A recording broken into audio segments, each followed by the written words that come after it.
All right, how do we get from this to this? Really, it's just a step-by-step process. So the first thing we're going to do is we're going to make this paint texture a lot bigger to fill the whole screen and put it in the background, okay?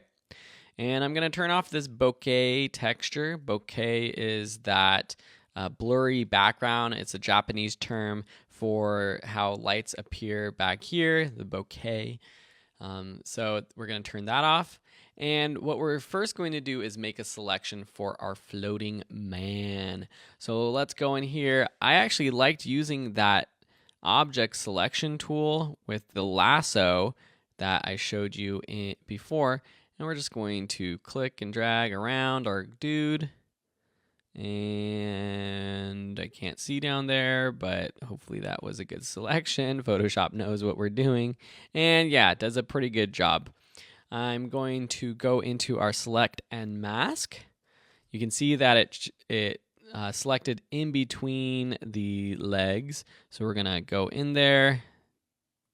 We're going to just delete that. Whoops, I was a little lazy. So let's zoom in there, really get our brush pretty small. And there we go. It's smaller. There we go. If you touch the edge of something, it can have the opposite effect of what you want. Let's click the plus button. There we go. And get the sock in there. I keep using the Z tool to get to the zoom, but you can't use that when you're in this mode.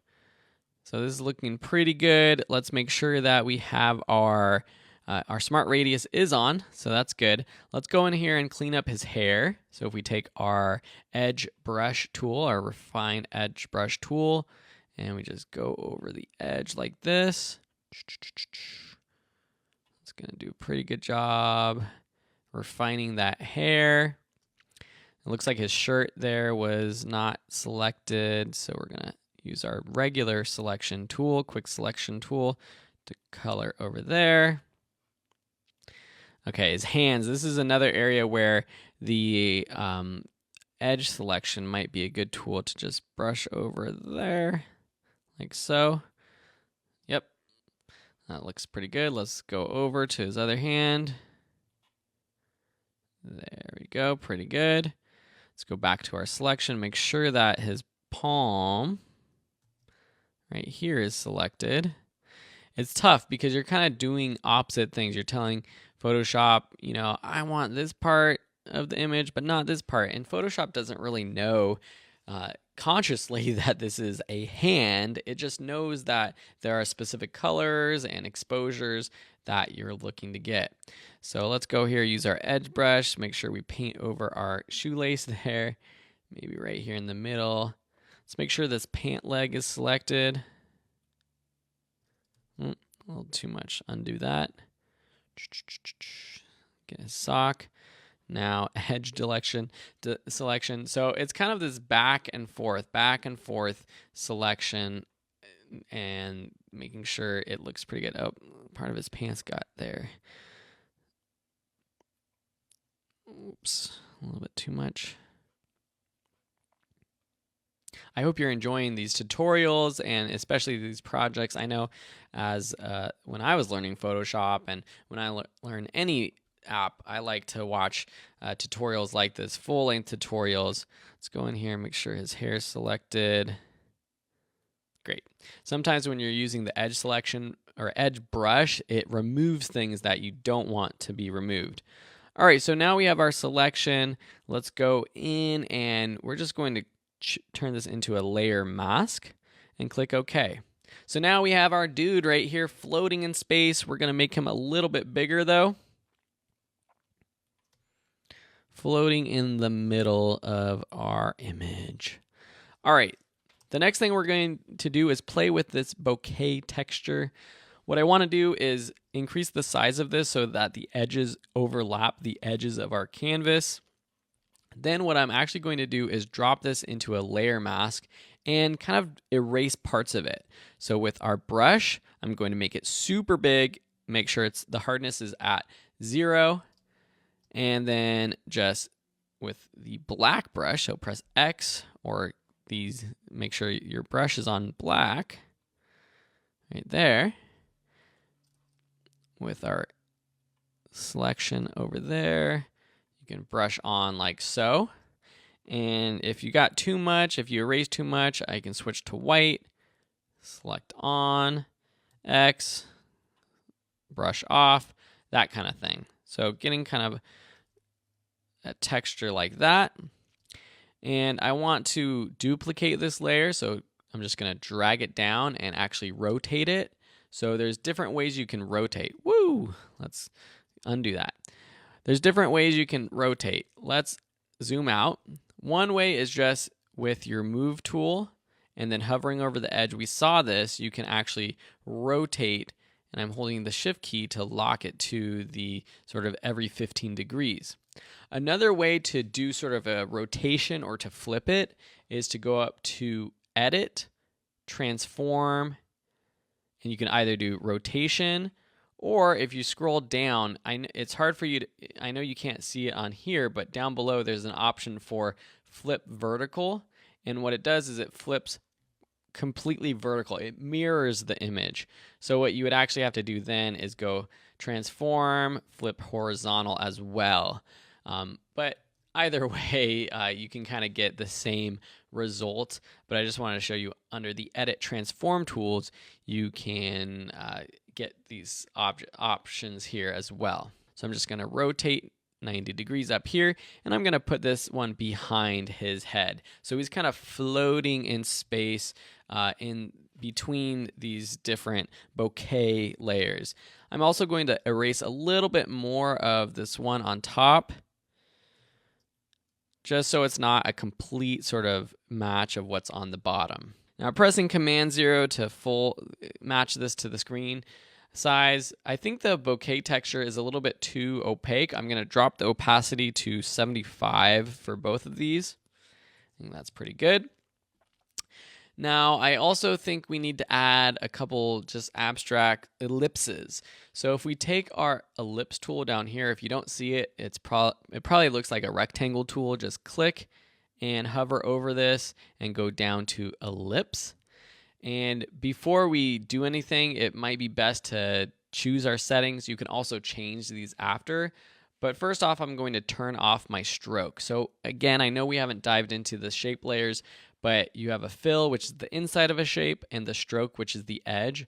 By clicking on the color block next to that text, you can actually choose colors, or you can turn it basically off. And that's what this white box with the slash through it is. So that's just not going to appear. And then for our fill, what I want to do is select some colors from our image to make these ellipses. So to do that, we can open up our color picker. So click this color picker right here. And now we can either choose a color over here in our color picker by dragging around this box. We can drag up this slider to get to a completely different hue or color. Or to pick a color from our frame or from our canvas, we have this eyedropper that we can just click on the frame and it selects those colors. So I want one ellipse to be this sort of light bluish purple. And so if I click OK, turn off that box, and now if we just click and drag, it's going to create an ellipse. Okay? So it created that ellipse. It's a perfect circle because I was holding the shift button down. If you don't hold the shift button, it's going to create more of like an oval. So we can move this around. We can copy and paste it. Whoops. This is a case where I might want to lock this top bouquet texture as well as the floating man, so I can select the layers behind it more easily.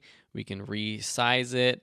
And to change the color of a shape, you can either go back to the shape tool and go up to this fill color up here, or you can double click this box next to the ellipse, and that's going to open up our color picker. And with our eyedropper, we can make a selection.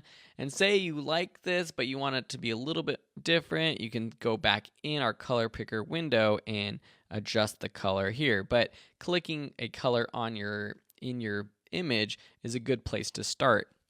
And this is just a good graphic design practice and color theory practice to be using colors from your images. It just creates a nice, more cohesive graphic if you're doing that, rather than kind of coming up with completely new colors to use from scratch.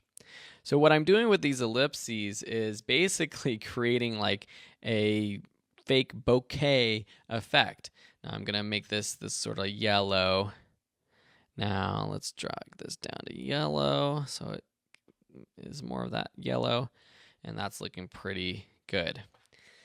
Now our dude right here, he's not exactly centered, so let's unlock him. And the reason why I can't just center him to our canvas with these align tools is because the whole selection of this photo is going to be centered, not our guy right here. So what we can do, though, I haven't dived into this, but this is a good trick, is use what are called rulers. So if we go up to view and turn on rulers, well, you'll see our rulers on the top and left of our graphic. And these are pixels. So it goes from 0 to 2000, and that's how big our project is. And it's a square, so it's 2000 tall, 2000 wide. Now, if you click in this ruler and then drag to the right, you have these bars that pop up. And you can kind of drag them to wherever you want to use as a guide. These aren't actually showing up in your image, they are just guides. And so you'll notice that if you do that, and you can move them around, and if you want to get rid of one, just drag it to the edge, it kind of locks it to the center of the frame, which for us is 1000 pixels. And you'll see that if you're doing this yourself, you'll kind of you won't feel it, but you'll see that when you get to close to 1000, it kind of locks in frame. And that's good because it helps you adjust exactly where the center of the frame is. So now we can make sure that our subject right here is right in the center. We're putting his nose right on that line in the center using our keyboard up and down arrows, which help you nudge layers left or right or up or down. So if you have a layer selected and press the right key or left key, it moves it up or down, left, right. And you can also hold the shift key while pressing the left, right, up or down key to move it at a greater sort of distance. So just one nudge down versus shift nudge, which moves it even more. So now we know that our dude right here, our floating man, is centered in our frame. And we can go back to view, we can turn off our rulers, or we could also turn off our guides, which are those rulers that we created. So we're going to clear guides. Now this is looking pretty good, but it's not what this looks like. You can see that I have a little bit more contrast. The colors, the exposure of this image is a little bit different than here, which is a little bit dull. And you can probably see here in the final project, I have this curves layer. So let's go ahead and at the very top, which we can do by selecting the top layer and then choosing this new adjustment layer button, and then curves. Curves is a way of adjusting the exposure. Now, if you're a photographer, you've probably seen this RGB curve before, but basically it is this graph, and on the right hand side are the highlights or the bright parts of your image, on the left hand side are the darks, and you have this line that you can create points in and move up or down to adjust that exposure. So say I just put a point in the middle and drag up, it's going to make the exposure of everything brighter. See there? So only the darkest parts of the image are still visible because everything else is becoming completely overexposed. To create contrast, you create what's called a contrast curve. So what we do is we increase the brights and we decrease the darks just a little bit. You can kind of see how this starts to create sort of an S-shaped look. So that adds contrast to our image. Another thing you'll see though in our project too is that our guy actually has like a similar color to the background. And that's just a filter that I've added to this guy. Now, there's different ways to do this. And in the next sections, we're going to be looking deeper into editing images. One way is by adding a layer adjustment like this. Another is by just editing this specific layer itself, kind of burning in an edit. And we can do that by going up to Image, Adjustments, and you have all of these adjustments, but the one that I want to use is called Photo Filter. And the reason I want to do that is because we can click a specific color. So say we click this pink right here in the frame, and let's make it even more pink purple, and we can increase this density so that it's actually adding that filter, that color, as sort of like a filter to our guy. Now I'm going to just go a little bit stronger in color and pink, and that looks pretty good. But there's a ton of preset filters here. You have sort of different warming, cooling filters, and then specific colors as well. Now, if I click OK, what happens, whoops, let's go back to our pink. Something like that.